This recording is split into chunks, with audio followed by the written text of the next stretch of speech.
Are you totally different when it comes to sex and copulation? Have you judged yourself out of receiving pleasure? Have you judged yourself into receiving pleasure in certain ways and excluded other ways? Would you like to know more about what else is possible with bodies? Would you like to create confidence in the bedroom and beyond? How has your sex life or lack of it affected other areas of your life? Everyone has the potency to be a sexual superhero. Get ready to listen, sense, and play with the sexualness that is you. Now, here's the host of The Pleasure Zone, pleasure diva and body whisperer, Milica Jelenic. Good evening, sweet pleasure seekers. So wonderful you here this evening with me as we are talking about celebrating genitals. I had to do that in a strange accent because that's how it came out, guys. That's just what happened. So, what is celebrating genitals? Why are we talking about this at Christmas? Well, why not? It's a celebration time of year. It's like Yuletide, Crotchtide. It's same. Not really. That's going to just create a lot of offense for people, I'm sure. If you're offended, cool. Just think about it. Why are you so offended? Okay. So, what we're going to be talking about tonight is different cultures around the world. We're going to be talking about our bodies. We're going to be talking about celebrating for the sake of celebrating, because why not?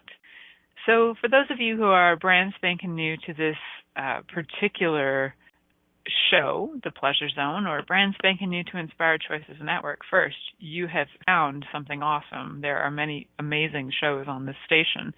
And if you're coming across this wild and wacky show called The Pleasure Zone, you're in for a super treat because I got like 210 episodes in my archives that you can go back and enjoy, perhaps be confused by, perhaps be enticed by, perhaps be stimulated by. You never know what's going to occur with all those past episodes. I've had some reports about stimulation and confusion and anger, all of those. I've had a lot of emotional response, so pretty darn cool.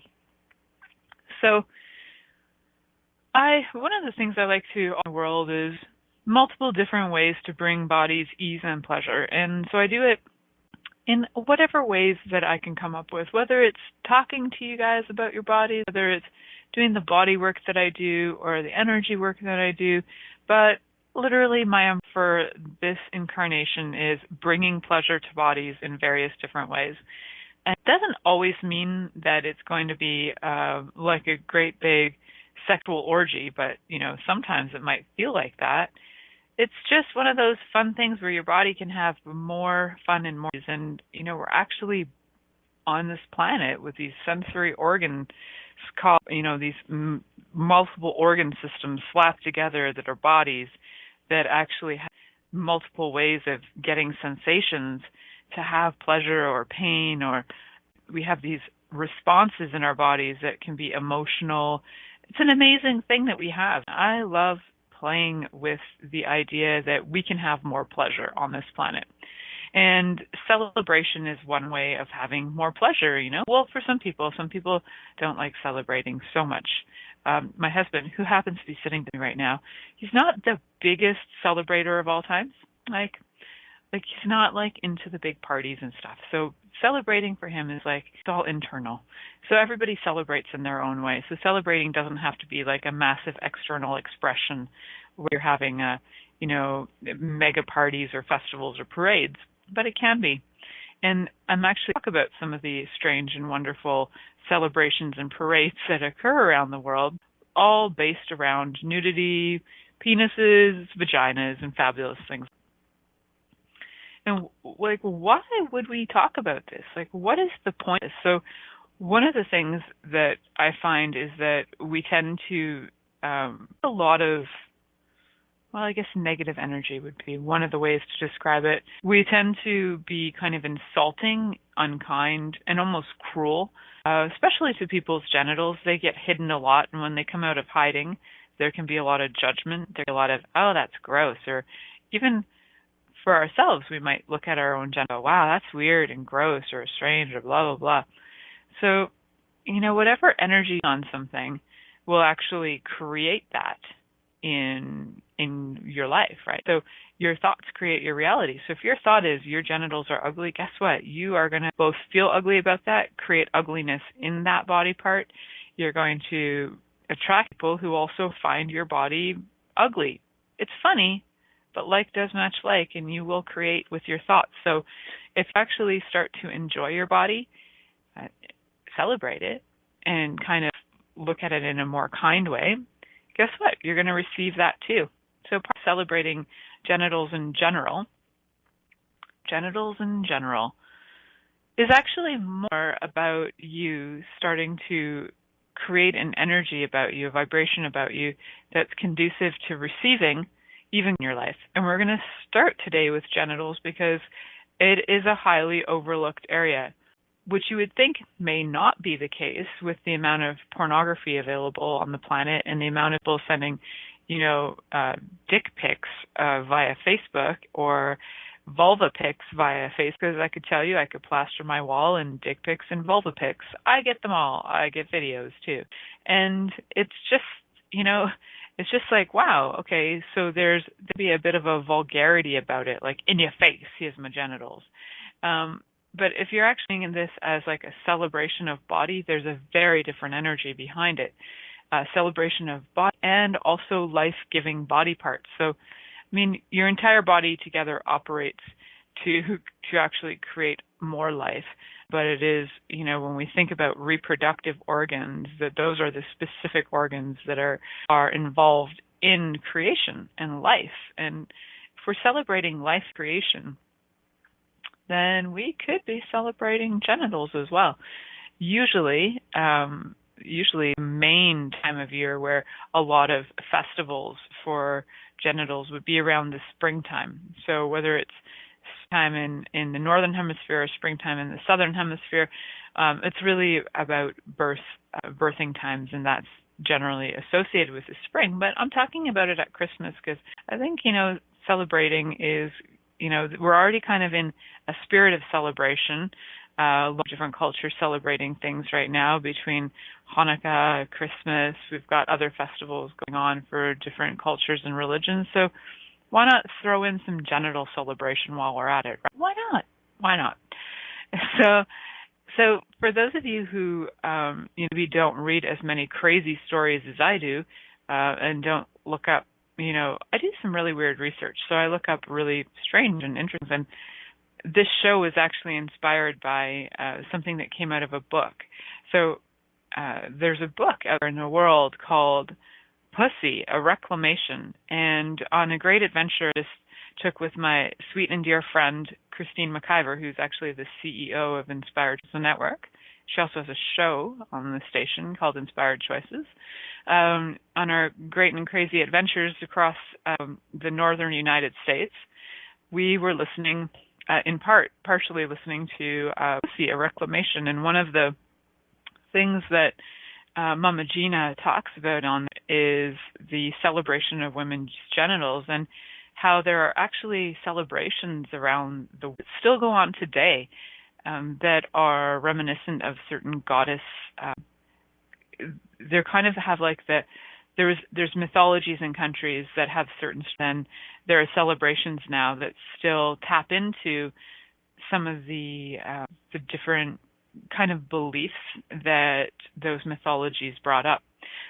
Some of the beliefs, for example, are like the mythology of, and I'm going to have to look up the name of this, but there's a mythology of, I think it was Demeter, and she had a daughter Persephone, and I got to get my Greek mythology straight in my head.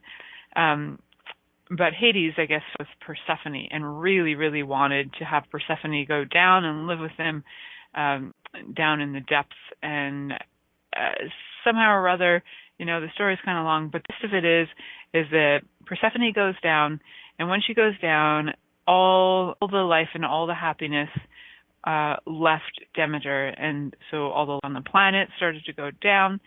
And when you look at seasons, it's like that would be the season of when the things go into hibernation, and all the trees, their leaves fall off, and changes of the season. And so Greek mythology, they said that it took, for Demeter was so sad that it took a slave that actually showed her genitals to her and made Demeter laugh so hard that joy came back to Demeter, and Persephone was able to come back and spend time in the upper world rather than the underworld. And so then we have spring, and so we have all these seasons, thanks to this slave woman who flashed Demeter way back in mythology and brought her so much joy and laughter through showing her pussy to Demeter, which is pretty wild. If we can change the seasons thanks to the laughter of the genitals, what else can we do? You know, to my lady friends out there who, like, if there's drought in your area, I just dare you to go out in the field, fill your genitals to the clouds. You know, do be aware that Google's got mapping systems out there. Google Earth might hone in on you as you're flashing the clouds. But hey, celebration. If you're cool with it and people are trying to find your address and they happen to find that picture of you flying the clouds and it just makes them smile. One more smile on the planet, how does it get better than that? And you got more people smiling and more things changing. I think it's a pretty nifty idea. So I kind of dare everybody to take that time. Just flash your pussy to the world, flash it to the clouds, you know, especially if you've got drought going on to change the weather. You know, you get a clan of women out there. Back in the day, you know, there were, you know, pagan times, let's talk about, people would have rituals like that. It wasn't so weird. It wasn't so strange. And, you know, making love in the fields on you know, May 1st or whatever it was actually considered the thing to do. You should be showing nature how to procreate and create life, and basically you're making love in the fields. You are flashing your pussy to the earth while you're at it. So good times had by all. So for those of you who haven't read Pussy, a Reclamation, I dare you to go out and get it, in a handheld copy or on Audible. It's awesome to listen to Mama Gina talking about pussy, and I'm giving her I guess I'm giving her a commercial now. I'm giving Mama Gina a commercial to talk about that she actually has an event going on in New York in February where she taught her School of Womanly Arts, which really does get you in becoming friends with your pussy, especially if you've had trauma in your life or if you've felt some kind of disdain about your body, whether it was your own or people's projections put on you and you started to buy you were gross, stinky, and bad. Whatever it is, you know, what if now's the time to change it?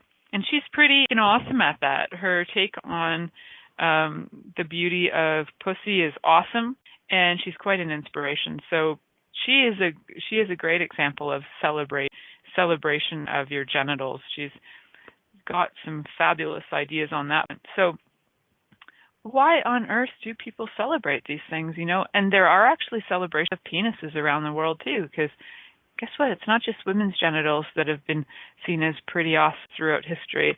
We've got a whole slew of men's festivals that go on as well. And they're pretty spectacular, I have to say. There's a really big one that occurs every year in Japan, just out of Tokyo.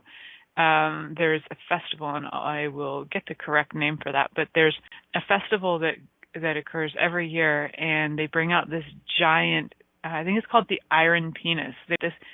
That's the translation in English. It's like Iron Penis, and they bring out this giant sculpture of it. It's like 20 feet high, and there's penis candies and people wearing penis glasses, and, you know, it's like everything penis related.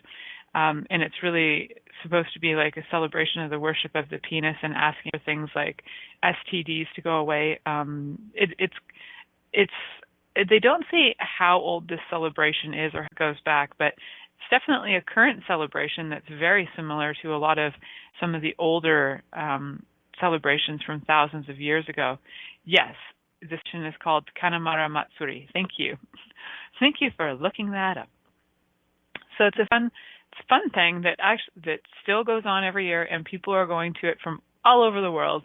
Pretty wild and crazy, and there are giant, like, tree logs shaped like penises that you can sit on, a picture taken on, and celebrating the penis. It's awesome and wonderful. And I'm a huge fan of the penis, so maybe one day I'm going to make it to that festival. So it's actually a Shinto festival that's held spring. And the dates change all the time, but the main festivity is usually on a Sunday in April. And the phallus, which is a penis, is the central theme of the event. So yeah, you can get anything like candies, vegetables, food, you name it, is all in the giant penis parade, which is crazy and awesome. So that's just a little to leave with you for a minute. As I just want to let you guys know, we're going to head off to our first commercial break, and that you're listening to The Zone here on Inspired Choices Network. And I'll be right back with you after this commercial break. Many of us have created a lot of limitations around sex and what we are willing to choose. What else is possible beyond what we have already seen, heard, or thought of? What if now is the time for a totally different sexual revolution, taking the taboo out of all aspects of sex, sexuality, and copulation by tuning in to the Pleasure Zone radio show with body whisperer Milica Jelenic. You'll receive tools, inspiration, and a foundation to allow yourself to receive more in your sex life and quite possibly other areas of your life as well. Listen for the Pleasure Zone with Milica every Monday at 8 p.m. Eastern Time, 7 p.m. Central Time, 6 p.m. Mountain Time, and 5 p.m. Pacific Time on InspiredChoicesNetwork.com.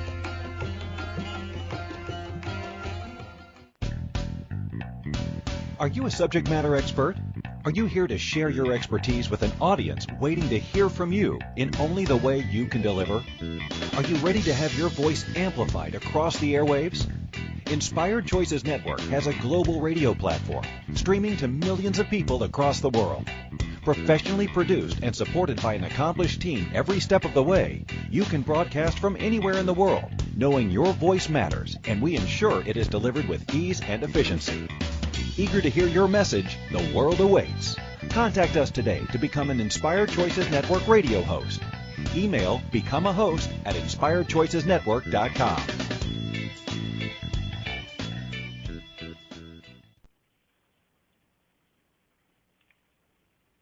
Hi, everyone. Well, I was just so excited thinking about going on my world adventures to New York to the to the pussy a reclamation story.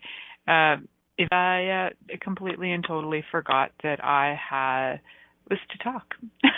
There you go. I got a little sidetracked. So you can just imagine that sidetrack is probably to some pretty interesting topics over the next few months as I'm getting all psyched up for that, which is February 9th in New York. So I'm going. If you're going, that'd be so cool. I just wear a giant sign. It's me from the Pleasure Zone. Find me. There's going to be thousands of women there. It's going to be outrageous. So pussy in general, something that we've definitely avoided. I know that I did for most of my life. It was kind of something I didn't really want to bring out that mirror, and a lot of bring out the mirror and just look at your blah blah blah. And I was like, yeah, no. And I was part of women's groups, and I was fascinated by sex and fascinated by bodies, fascinated by other people's bodies, was not very interested in my own. But in the last few years, I've begun to be able to receive and perceive the beauty of my body, receive and perceive the beauty of my pussy and others' pussies as well. And I think it's a pretty amazing thing. And no wonder throughout history that there's been depictions of pussies all over the place, whether it's been on, walls of cave drawings. There's a cave drawing that has a giant pussy that's actually has like energy lines or something that looks like waves or energy lines going out to male hunters. So the energy of pussy was actually feeding and strengthening the. So people have believed for a very long time in power of the pussy. Pussy, my friends, I mean, heck, it's incredible. The muscles themselves, just a physiological creation that the muscles can assist in birthing. They can assist orgasmic energies coming through your body. They can create life, but they can also begin to transform and heal a lot of sadness, grief, it's strange, but pussy can hold a lot of emotion, whether it's been from our lifetimes of abuse or whatever, but we can hide a lot of things in there. She's this beautiful cave that we can hide treasures in, and we can hide sadness, sorrow, pain, and why not celebrate this gift of where we hide things? We also hide things in our anus, but that's a whole other day. So there's a really cool book called The Story of V, A Natural History of Female Sexuality, and it was written by Catherine Blackledge. And it talks about how there's like a tradition of skirt lifting, anathoromai. Was once thought to ward off evil and increase crop yields. Similar to what I was talking about with Beltane, where people would go out to fields, make love, and then show the earth and remind the earth of how to have better crops, how to have crops, and so it's kind of neat. So there was also in Catherine Blackledge's book too, she points out that 17th century drink mugs used to sport depictions of Satan cowering at the sight of an exposed vagina. Well, vagina is not really technically the correct word, and it kind of drives me up the wall. V as in vulva, yes. It's really hard to expose a vagina. It's the internal part of the organ, so you'd kind of have to stick a tube in, telescopic kind of tube to kind of go in and look at from the opening onto the cervix. You kind of have to look at that. So that would be your vagina. The whole outer part, which you might be flashing to the universe, is actually your vulva, aka pussy. So we're going to refer to it as both in this show. I just really do like the word vulva. I think it's kind of lovely, but not everybody's cool on it because they think it's too technical, and that's all good with me. So if you can imagine that people, and this is only 300 ago, still knew and had the kind of belief that pussy's powerful. And we believe that it's so powerful. Even to this day, there's power in the whole idea of virginity, which is all virginity is contained in your pussy, not contained in your mouth, your anus, your eyeballs. Your virginity is contained inside your pussy, ladies. It's actually, virginity is the breaking of the hymen technically. So it's really strange, but technically there's men don't have hymens, so they can't technically be virgins. It's weird. That's a whole other another day if we're going into the technicality of virginity. So women can be, it's all internal, and it's all contained. The magic of virginity and the power of that's all contained in your pussy, but so is the magic of creation and the magic of orgasm and all of that. It's all contained in your pussy. And the beauty of orgasm is you can be a virgin and have an orgasm. How does it get any better than that? So you can have multiple interesting powers going on at the same time in your pussy if you choose it. So yay, choose it. So to know there was this level of knowing, whether it was about the physiology of bodies or whether it was, he started to kind of understand me more by then. There was a lot of anatomical drawings, and people were using cadavers by that point to try and understand anatomy. So there was an understanding of it, but on the energetic level, there's definitely like an knowing in human beings that there's power in the pussy, and we've known that for centuries, and we've been depicting it all over the place for centuries.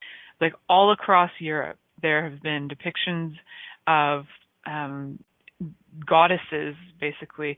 Some people just refer to them as naked women, but truly they're like goddesses called Shilana gigs, and Shilas are all over the place in Europe. They are actually these depictions of goddesses where she's basically once I used to have a Sheila as a goddess. I don't know if I still have it. She was like a clay goddess that I used to have on my altar and in my home. I used to do a lot of goddess dancing and worship and stuff. And so I had this Sheila goddess, and she had like a kind of a face of a woman who looks like she's about to kill you. My Sheila had like like sharp teeth and like almost snake-like face, and she was like she looked like she could kill. And she would hold her genitals open. So her genitals were frontal. They weren't like underneath. So they were fully exposed and placed anatomically incorrectly on the front of her body. And she would hold her labia open, trying to fully expose as much as she could. And the images of her are of her kind of like in this power potency pose where she looks like she's ready to kill and holding her genitals open. And a lot of people found them sort of erotic. Some people found them disturbing. But for the most part, yes, you'll find a pretty cool Sheila pretty much anywhere, any country in Europe, anywhere from, I think I found them as far north as Iceland all the way down, right into the Mediterranean. Probably even as far as, well, I can't say for sure. I haven't heard of them as far as Turkey, but that's kind of getting more into the Middle East. But I know actually in the village where my dad grew up, one of the oldest goddess depictions was found there, and she was more like, she wasn't Gollendorf, which is basically a large goddess. She's like big hips, big goddess. She wasn't that goddess Willendorf per se, but she was kind of one of those. And there were other goddess images that were found there that were like 10,000 years old. So that's a pretty bizarre area of Europe. It's kind of, my dad is from a northern province in the former Yugoslavia bordering Hungary, and they had all these fabulous images of vulva, which was unusual now. Like nowadays, the whole area is basically different brands of Christianity. Brands, do you like that? And so there's Orthodox, a lot of people there. There's some Catholics. There's offshoots of different religions, but mostly Christianity going on. And so for them to have unearthed these depictions of goddesses, and first not hide it, they actually admitted it, I think would have actually in the last, 40, 50 years when that got unearthed, would have been kind of shocking to a lot of the locals to actually kind of have to. And I think some of these goddesses kind of force people to confront the fact that they have genitals and hide it, because these Sheilas are not hiding their genitals. And I quite kind of love that people can get disturbed by a vulva. They can just be like, wow, oh my God, that's frightening. So in the chat room, the question is, why did we start calling it the vagina? Honestly, it's because we're ridiculous. Somewhere along the way, we tried to get proper with our language of bodies, and we were trying to learn anatomy, in the last 50, 60 years. Prior to that, even in the late 1800s, not a lot of women would have referred to their pussies or their vulvas very much. Like, there wasn't a lot of talk about it, especially you're talking Victorian English. They discussed it as a hygiene purpose with maybe doctors, very rarely in a civil company. Even in the last 20 or 30 years, around the time of the vagina monologues coming out, in the U.S., there was a woman, a senator, had brought up the word vagina in reference to something that was going on. It was actually relevant to vaginas. It had something to do with health. And she was removed from the discussion. It was made public that she was vulgar. The people who were in meeting with her basically said that what she said was so vulgar that they couldn't repeat it in the company of other women. Vagina, guys, this is the word that has disturbed people for a very long time. So it's not and it may have been properly used. She might have been talking about the internal organs, which I believe she was, or not organs. And the vulva in general. I think we're just so afraid of it that when we found a word, we went, oh, we'll just call it that. It just seems more pleasant. Vulva sounds almost vulgar, so we've got to call it something else. And so we've had to make nicknames just to avoid what it is. I mean, every part of the body is actually a nickname somebody invented. We call it respiratory system because, it's from the Latin or French, respire, to like breathe. We have these words and we just invent them, all invented. So we could have just called it anything. We could have called it a squat bottler, and that would be our squat bottler for all we know. Just a word. And how much could we just have calling it, whatever is fun for us? So in Pussy Reclamation, she really is reclaiming the word pussy just as a very fun, express word to describe the vulva in general. So yeah, so we did it in order to be able to handle it, not to get to be intimate with it. Essentially, just got to be able to handle the vagina some way, to have a discussion about something. And like I was telling you guys about in another one of my episodes recently, was that I've had clients in the last few years who are, in their 70s or 80s, and they still, to this day, cannot say what, if they have an infection in their vagina or they have an itchy vulva, they can't say it. It's a sigh. And that's one person, but they're more than that.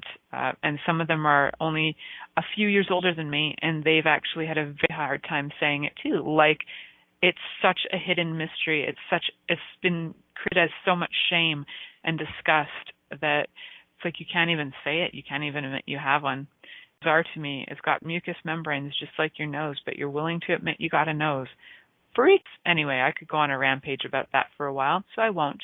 I'm actually going to just settle down with that, and I'm going to remind you guys you're listening to The Pleasure Zone here on Inspired Choices Now, and we're going to head off to a commercial break.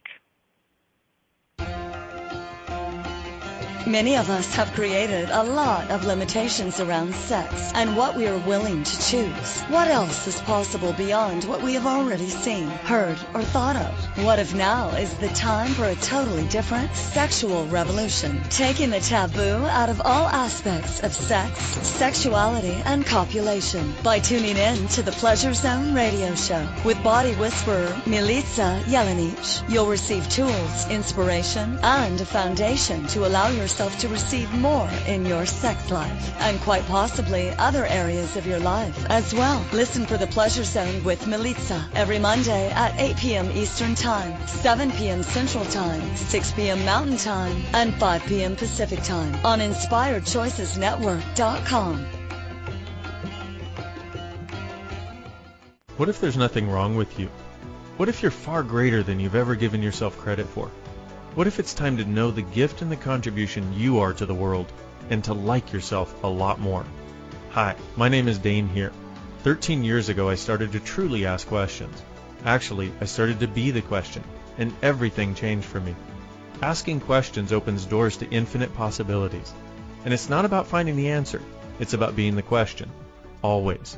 What I'm inviting you to step into is something that Einstein, Marie Curie, Newton, Da Vinci, Gandhi, Picasso, and Aristotle all knew to be true. What if no question is too big or too small? What if anything is possible for you? What if together we could create a kinder, gentler, happier world? Is now the time? Go to beingyouclass.com and sign up for a free video series, My Gift to You. beingyouclass.com. What if you, truly being you, are the gift and change this world requires? beingyouclass.com. This is The Pleasure Zone with body whisperer Milica Jelenic. To participate in the program today, please call in the U.S. Call 815-880-8255. That's TALK. Or Canada, 613-800-8736. Or you can Skype us at Inspired Choices Network. You can also make the choice to ask or comment by email at milicajelenic.com. Now back to the program. So welcome back to the Pleasure Zone. I'm your host, Milica Jelenic, and today we're talking about celebrating our genitals. Genital celebration. So in Hindu philosophy, it's actually a pretty, it's one that you guys might even be aware of. They refer to the vulva as the yoni in Hindu philosophy and Tantra specifically. And it's considered the origin of life. India's most famous sexual texts, the Kama Sutra, refer to the yoni as a sacred, a pad of pleasure. It even is referred to as an occult religion worthy of reverence and a symbol of the cosmic mysteries. There are actually statues throughout India where there are yonis that have milk and honey poured on them, and there are people who actually have milk and honey poured on them too.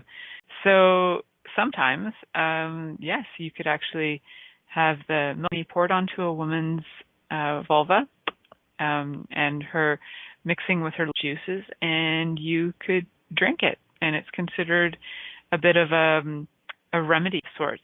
It's like an elixir of health and life. And reportedly, it's like the older the woman is, the more elixir of life she has. So there's some pretty interesting stories about yonis and vulvas around the world. And one of them is from the Hawaiian goddess of fertility, and she had a detachable rape-preventing vagina. According to the myth, Kapu's sister Pele was being pursued by Kamapua'a, a figure who's visualized as half man, half pig. And while Pele showed no interest in his advances, Kamapua'a persisted and eventually tried to force himself on her. Seeing Pele was in danger, Kapu sought to distract Kamapua'a in the only way she knew how, by detaching her vagina from her body and sending it his way. Here you go, take my vagina. And the plan worked. Distracted by the sun smell, Kamapua'a left Pele and followed the flying vagina all the way to the southern tip of Oahu. Isn't that cool? Just detachable vagina. I will distract people with my detachable vagina, energetically or otherwise. I think it's just so fun. Vaginas, though, haven't always been considered symbols of strength, though. Like, there are some stories where, the position of the organ means punishment. So the story of Indra's curse. And according to that Hindu scripture, Indra, king of the gods, seduced a young married woman named Alya. Her husband eventually caught them in the act and cursed Indra by making thousands of female genitals appear on his body. To add insult to injury, the guy decided to snatch away his manhood too. So there you go. So it was kind of a curse to have multiple vaginas. Multiple yonis, well, I think it would be both. So there's a lot of stories. The Maori have stories as well, that according to their mythology, Hinenui Tepo was immortal, and her enemy, Maui, intended to rob her of this gift by transforming into a worm, entering her body through her vagina and escaping through her mouth. But the plan was foiled by a flock of birds that followed Maui en route to the goddess. Following the situation ridiculous, the birds began to laugh and woke Hinenui Tepo, and she did to take revenge on Maui by slamming her thighs together, crushing him. And this hero in Maori mythology was killed by a Kegel exercise. Isn't that fantastic? The vagina. Also a curse, also a blessing, also, something to worship, something feared. Feared because of its potency, guys. Like, there's all of these stories. The main kind of culmination of it is the potency, to celebrate the potency of your genitals. There's a lot of other. I'd also like to talk about some of the male stories too, the mythology of the penis and its awesomeness as well, because I love me some penis. Penis is a beautiful, a wonderful thing. And so what I was mentioning to you guys, one of those stories of the festivals that we were talking about, the kind Mura Matsuri. And I apologize if I'm totally making these words really crappy. Yeah, there are also, there's a Greek one that's really quite funny. The Greek one is actually a festival in a little in a little tiny village, and just for a day at these giant penises, and it's only been going on for about 120 years or so, and they, you can get knighted by giant penises, and they have rocking horses made of giant penises that you can sit on, and all kinds of crazy fun. So also there were Greek gods, like the Greek god of fertility was depicted with a penis disorder. There's lots of different things involved penises, but also the celebration of penises throughout history. There were actually a bunch of Egyptian gods who, or at least one that I can think of. There was a story. Oh, sorry, it was an Egyptian king. There was a story of an Egyptian king, and I think I talked about this on my shows before. That I think it was once a year, he would just get up in front of all of his kingdom, and he would show his genital and masturbate, and it was like a big giant celebration of the penis. It was a great big worship of that. In Hindu, just like they have the word yoni, they have lingam, which is the celebration of the penis, and they do have statues of penises, like stone statues. You can have miniature ones as well. The store I used to work at, that was in Toronto, that was a very kind of a spiritual store, was one that that we actually sold some of those at. We sold like little pieces of that. So that was kind of cool. I'm just checking because I kind of just lost something on my computer, and now I'm back. So that's really cool. I wasn't sure if I was talking, but I was. Yay!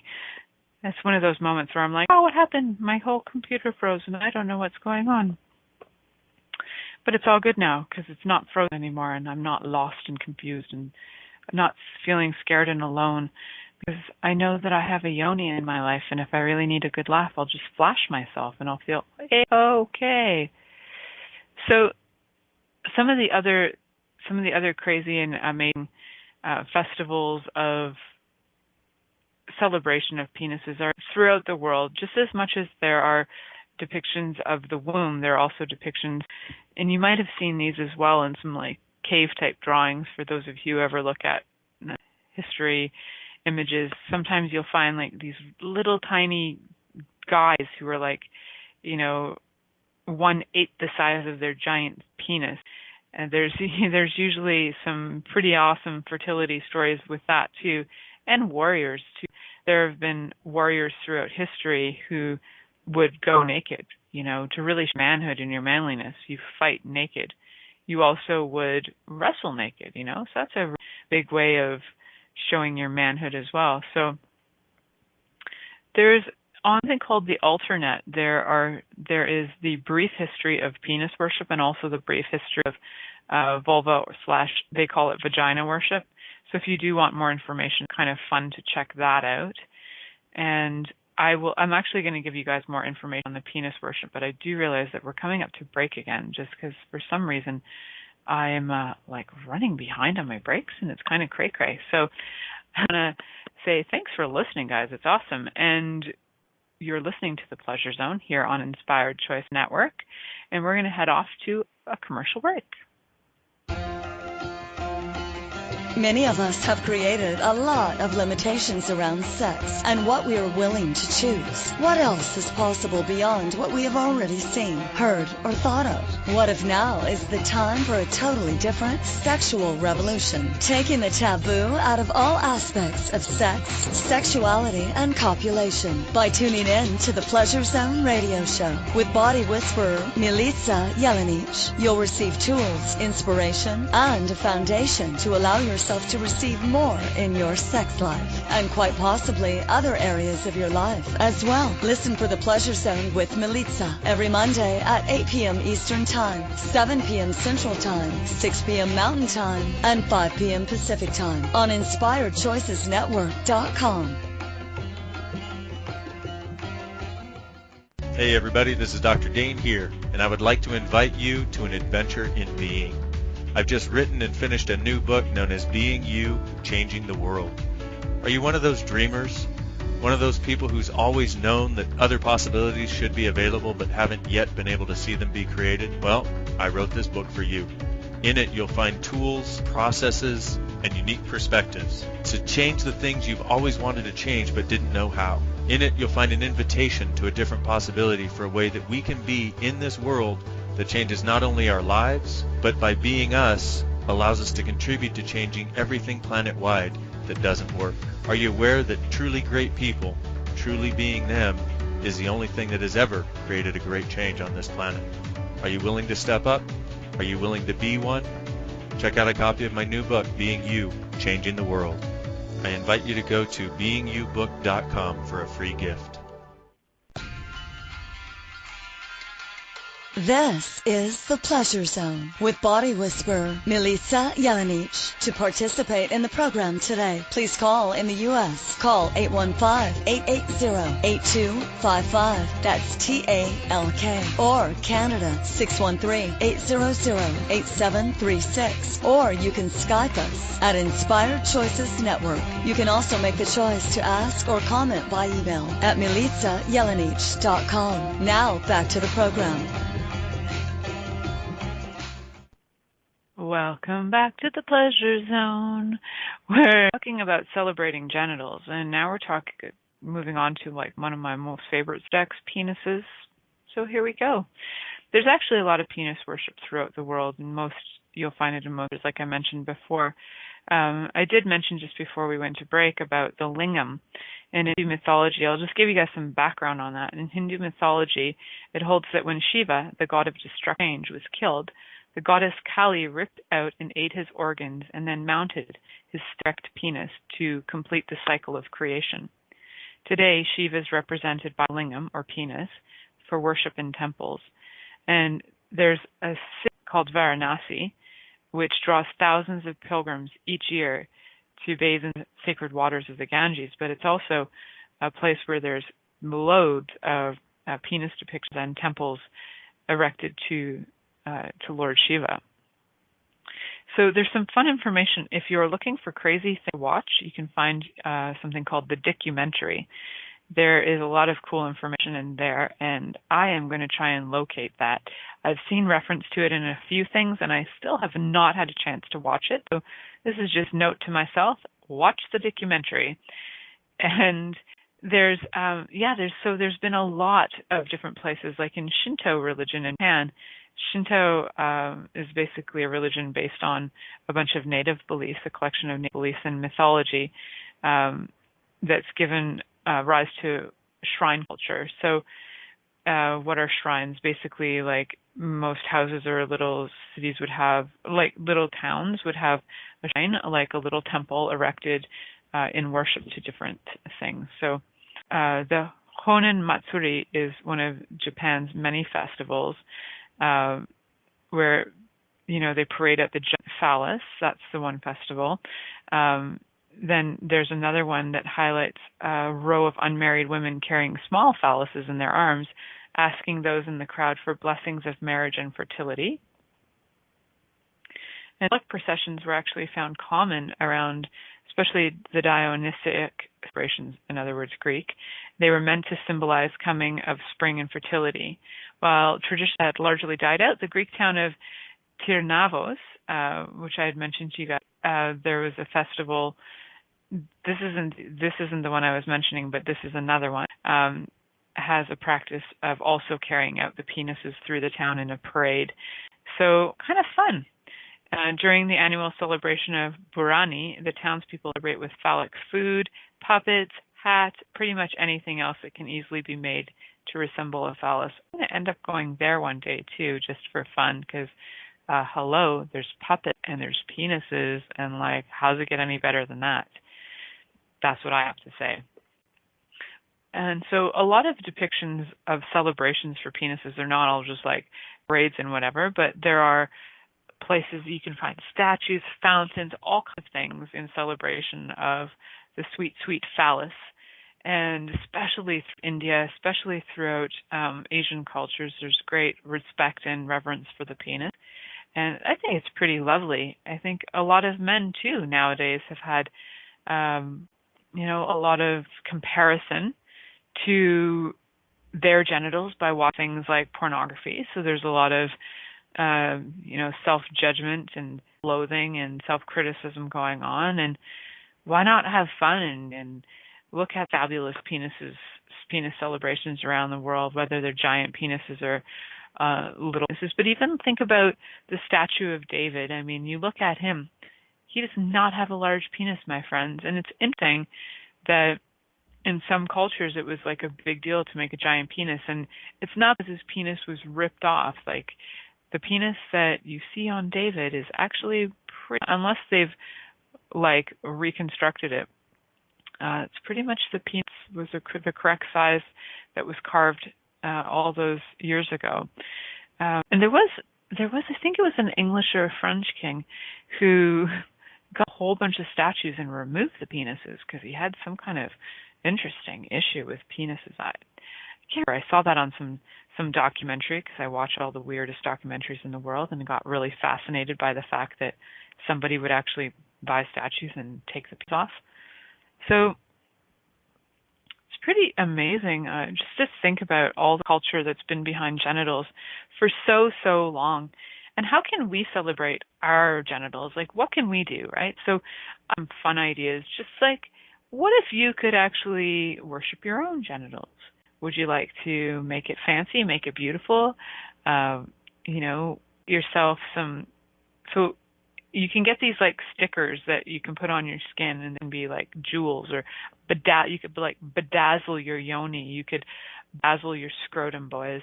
I'd love to see a bedazzled scrotum, actually, if it'd be like a mosaic design on the scrotum. I'd be fascinated, actually, thinking about that. Now I got weird floating in my mind. But, to celebrate our bodies, and especially celebrating parts that we tend to hide or we tend to avoid the most. So how can we enjoy our bodies more? How can we celebrate them more? But especially those hidden parts, hiding those genitals. So how can we bring them out into the world in a way that doesn't get you arrested and can have you celebrate?